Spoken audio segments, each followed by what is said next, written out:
it still is just a hard thing for my mind to wrap itself around the fact that someone is sabotaging their health um, themselves for the manipulation of people around them and people that they probably love but don't know how to love because they don't know how to love themselves, clearly. It's wild. Hi, I'm Allison, and this video is for anyone who's been affected by a loved one who has Munchausen syndrome. I'm going to be sharing information on the syndrome as well as my personal experience having a loved one who has Munchausen. This is a disorder in which an individual uses illness to manipulate the people around them, and it's pretty devastating. If you think about it, you have one thing that's given to you in this life, guaranteed always, and that is your body. And this person is using and abusing their body and sabotaging their health to get their way, control others, and manipulate other people's emotions, and gain pity and escape from doing the hard work that it takes to live a fulfilling life. So Munchausen's is a factitious disorder, which means that someone is deliberately faking mental and physical illness. Mostly for Munchausen's, it's concentrated into physical ailments, but Munchausen's is correlated with severe emotional difficulties. So, for example, my mom is a narcissist, and narcissists are really cruel to other people, but that cruelty is actually a projection of their own self-loathing. So it's a pretty sad and serious emotional disturbance. I know that when I was younger, before I knew what Munchausen's was, I confused it a lot with hypochondriac syndrome. But that is a more anxiety disorder. That is when someone is really anxious about their health and that they're really worried that they are unhealthy and that they have all these symptoms. Munchausen's is more of where they know that they're not ill and they don't actually feel the symptoms, but they're acting the symptoms out anyways and using them to their advantage. Before anyone leaves this video, I know that it's hard to watch some of them all the way through. I want to tell you two things that have really helped me in my own healing journey as a person who is affected by a loved one with Munchausen's. And the first one is really simple if you have a parent who has Munchausen's, because I know that so many people, the last thing that they want in life is to become their mother or father. The first thing that helped me heal is to become totally obsessed with my health. I think I took this to the extreme, so I adopted a vegan lifestyle and I started doing yoga and working out every single day. But I think that just in general, put the time in and the effort in to change your health lifestyle. Really care for yourself. And a second thing that really helped me is going no contact with my Munchausen's mom. A Munchausen's loved one, if you say go low contact, the contact that you'll probably have with them is not just to check in on each other and see how you all are doing. They are not going to check in on you. It's going to be when they are in the hospital or going through some sort of health-related crisis again, and they need your help or your pity or your attention in any way. And that's just pretty abusive. It's not a good relationship. It's not healthy for you. You deserve better. So I'm going to list symptoms in the description box down below. So check those out. But one that I want to touch on in particular is that people with Munchausen's have extensive medical knowledge. My mom was a physician, and so she knows medical jargon, terms and stuff, and all about different diseases and illnesses. And I think that she now uses that to her advantage. Something that I'm not 100% sure about, but that I believe, is that the Munchausen's person knows what they're doing. And this is partly because of what I just mentioned, that they have intelligence. They're not stupid. They have researched these diseases, and they're pretending to have the symptoms. But the weird part is when it comes to the manipulation that's involved in Munchausen's. So they use their health to gain pity from others and say, I'm in too much pain, or I'm too ill to do this. Can you come over and do that? Or like, you're here, do this for me. Or, I'm too sick. How can you talk to me like that or say that kind of thing to me?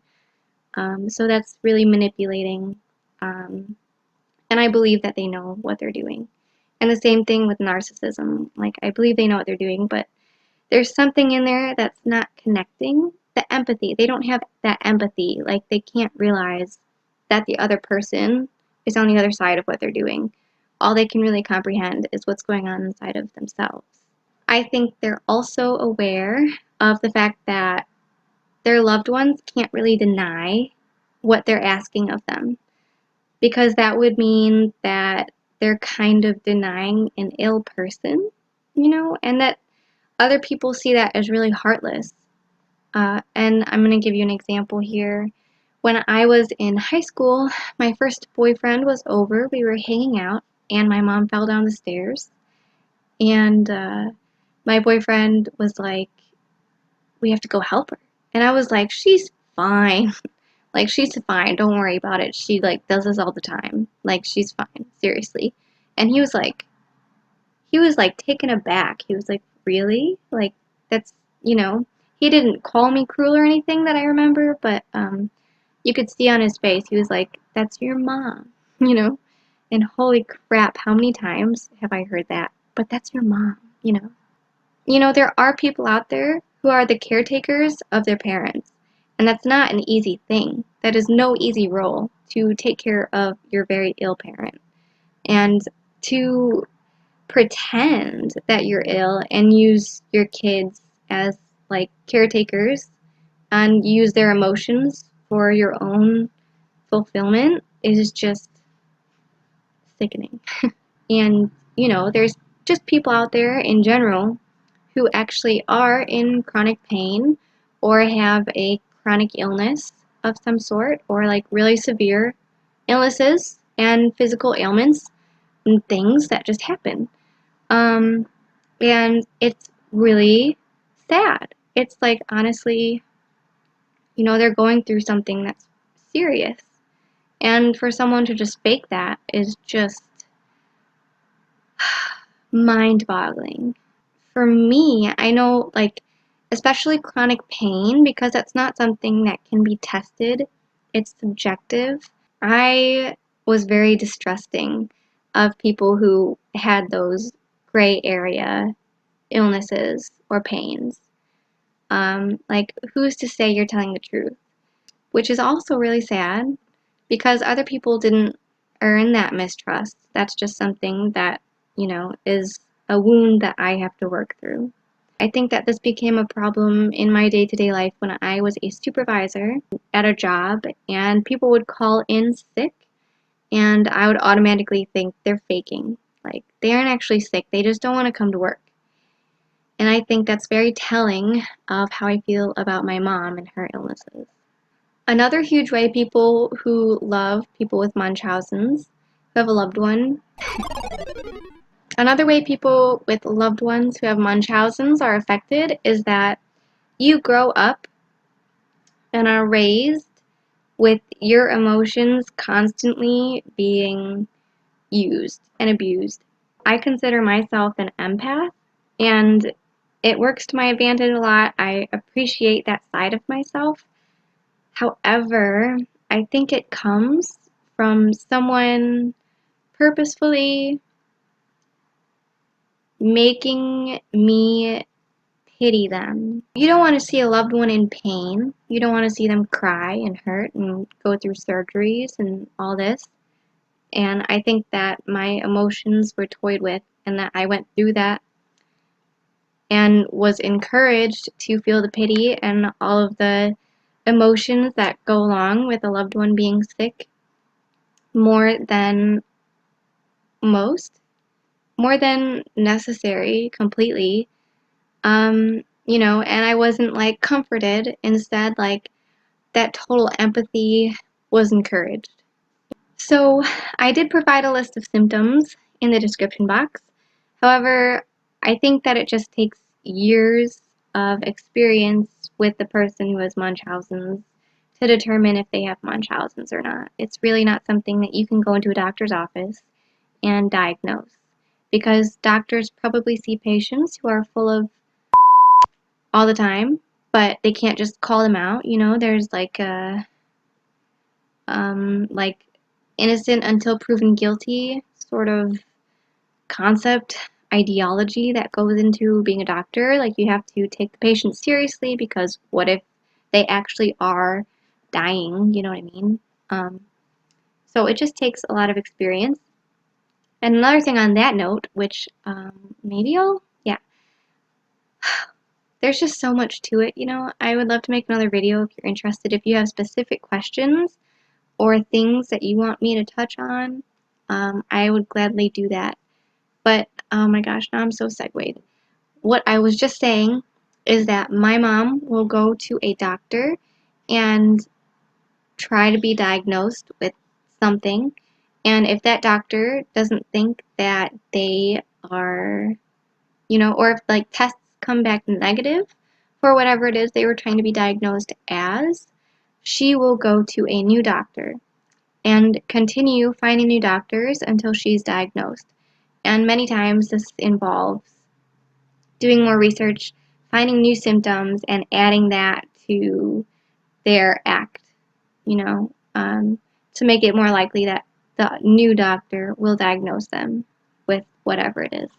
However, she's had the same main physician for years, and I don't know how this physician hasn't guessed this yet. So, like, these physicians with Munchausen's, I wish that they were more aware to look for this in people. And same with therapists and narcissism. Narcissists could just go and fool the therapist all the time, and like the therapist would just think that they were telling the truth, and they're not. So in both cases, narcissism and Munchausen's, which I think go together a lot of the time, it really just takes someone with experience with a narcissist or person with Munchausen's to diagnose, and years to figure out, because my mom has been having surgeries, probably once a year, for at least 10 or 15 years. It took many surgeries and many years and many just illnesses and crazy victim things all the time for a long time to recognize that this is just totally not normal. And I knew in high school that, like, she was faking sometimes. But, even when I realized that, I didn't realize that Munchausen's was a thing. And I didn't realize, you don't know until you know. They can't really be diagnosed, but besides, you, and other family members may think that this person's a little odd. It's a little odd that they receive text messages, like, saying that, this person's in the hospital again, and, like, updates throughout the hospital visit. Like, that's all a little weird.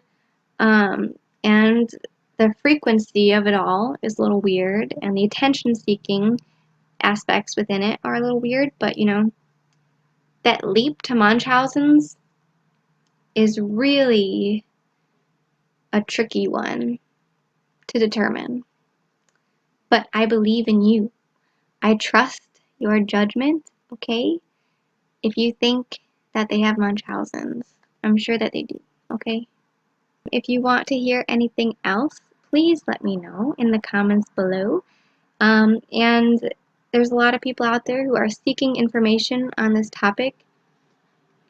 Excuse me. There are, informative pages on this topic, but not too many experience-based things. There are forums on the internet, and some things out there, but if someone found this, go ahead and do them a favor and tell them your experience in the comments below, because you never know who needs to hear it and who will learn so much from what you've been through.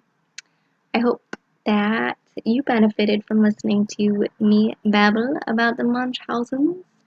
It is, again, really sad. It still is just a hard thing for my mind to wrap itself around, the fact that someone is sabotaging their health themselves for the manipulation of people around them and people that they probably love but don't know how to love because they don't know how to love themselves, clearly. It's wild. That's it for today. I hope you have a good day.